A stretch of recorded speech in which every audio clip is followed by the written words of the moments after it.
You're live. We forgot to hit the start button on the YouTube live. Oh, have we got some news? Kind of rotation happens in the world economy that we're going to see some major foreign capital coming into the United States. So it's a great opportunity right now to be matching what we're doing. Hey, Mario. Yeah, I'm looking really forward to tomorrow. You're gonna like that. You're gonna like tomorrow's presentation for the international market. We're coming back now.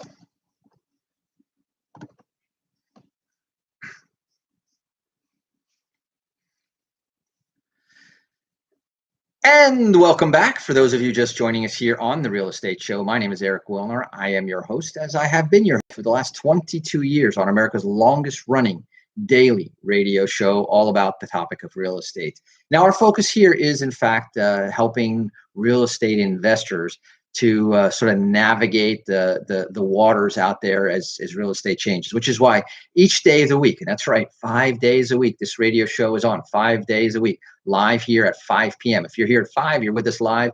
If you're watching this show at any other time, then you're watching the rebroadcast.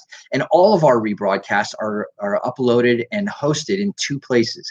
First of all, on our website at automaticlandlord.com. That's automaticlandlord.com, as well as on our Facebook page, and that's The Real Estate Show. Type it in as all one word. It'll get you there faster. If you capitalize the first letter and type them in together, you'll get there even faster.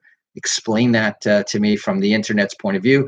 But if you don't have a Facebook account, all you have to do is type in the words facebook.com/The Real Estate Show. It'll take you there. You can listen to all of our shows on demand at your leisure, which of course now is what everything is, right? Everything is kind of on demand. The days of adjusting your schedule around a particular program, show, or movie, it really just doesn't happen anymore. And I think that's a good thing. And certainly the Real Estate Show has kept up with those customer wants. Now, we talk a lot about investing in real estate, what we call the simple and safe approach to income producing properties. One of the things that we have kind of worked on and perfected over the years, and we're definitely on the leading edge when we instituted the automatic landlord method of owning properties. It's a hassle-free, headache-free, profitable way of managing properties, a number of properties, if you know how to automate and systemize a lot of the functions of property management. And so today, you can buy a number of different quote unquote off the shelf software programs to manage your properties. When we first started doing it, it was a revolutionary idea that your tenant would report any malfunctions or repairs either by fax, is how we started it, and online. And that way we automatically documented everything, time-stamped everything, and that way we could deliver on a level of customer service. It also served as great evidence whenever where there was an eviction, when tenants would what they always do is they allege, oh, the landlord is a slumlord, doesn't fix anything, doesn't do anything. And as a result, when you have all of that backup, it changes the conversation, which is another one of the tips that we talk about, is be fair but firm and be first, not last, when it comes to either demanding rent, because if you don't demand the rent, they'll use that as an excuse. Now, the judge usually looks that if the landlord demanded rent first, and then the tenant starts alleging repairs, he takes that with a grain of salt. Now, if he asks for repairs and then the landlord comes and says that he wants his rent, he starts to side more with the tenant. So that's kind of an important tip there. Speaking about landlords and tenants, we talked about yesterday one of the largest landlord companies started accepting Bitcoin in payment of rent, which I thought was pretty interesting. And as I said, there's a lot of conversation about Bitcoin, which Bitcoins are accepted, which ones are not, and the fact that you can buy a Tesla, you can rent an apartment or a house. You've been able to even buy a house with Bitcoins. And so that is one more sense. And P.S. Think about this: as I was talking about the international money coming into the United States, one of the additional expenses that foreigners used to have to deal with was the exchange rate. If the exchange rate was unfavorable, then that was like an extra expense to be able to buy American real estate. But if they translate their money locally into Bitcoin, and then they either untranslate it or pay with Bitcoin, that is one less, and another efficiency of foreign currency exchange, and also an economic efficiency or discount, if you will, for foreign capital. So we were talking about so here we go. We talk about capital. We've been talking about interest rates. We've been talking about the inventory. We're talking about mortgage demand. And here's another interesting thing. And as I've been saying all the way along, yes, there will be a hiccup. There will be a bump in the road, inevitably, right? We happen to know that there's a number of things, like I was talking right before the break about this artificial propping up of a lot of tenants who aren't paying rent. And, I'm sorry to say that I've seen a bit of abuse, quite a bit of abuse by tenants trying to just get a free ride.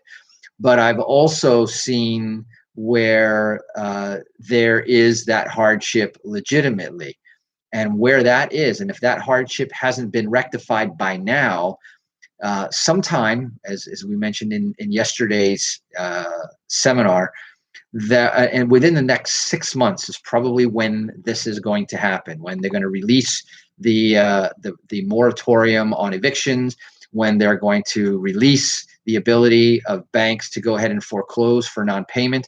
And what you're going to see is, I think initially, a large effort by the banks to evaluate whether the person has the financial wherewithal to stay. Back in 2008, when the whole market crashed, that's what everybody wanted to do, right? Nobody wanted to lose their home.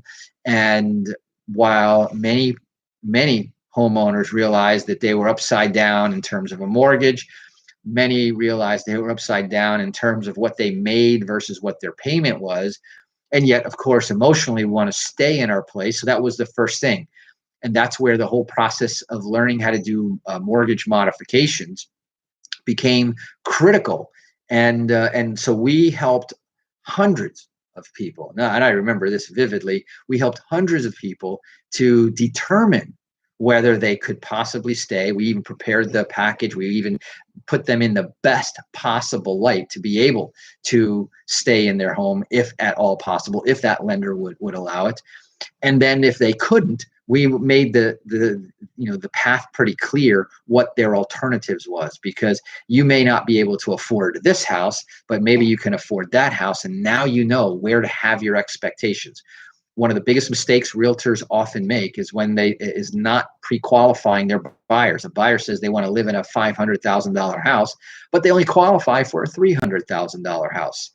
Well, shame on the realtor that wasted his time playing Uber, driving everybody around without pre-qualifying, and also shame on the borrower or buyer for not understanding clearly what they could afford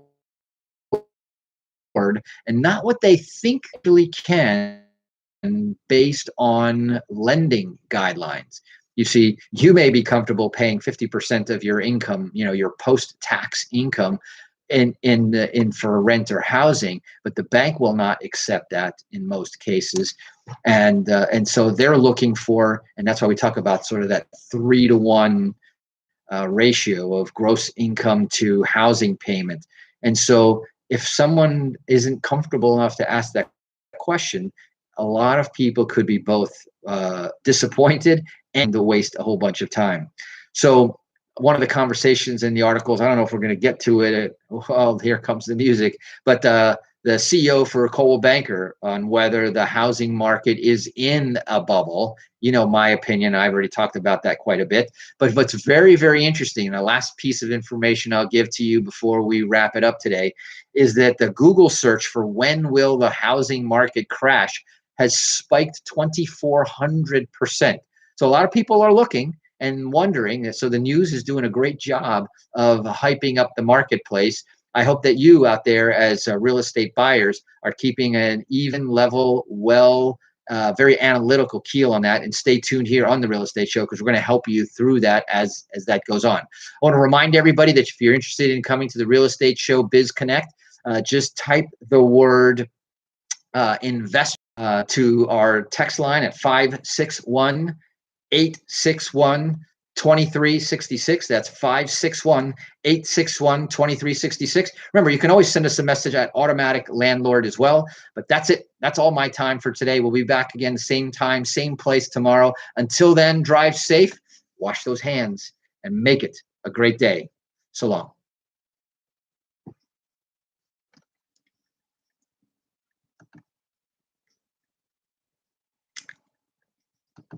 All right. Thank you very much. So that would be a wrap over there.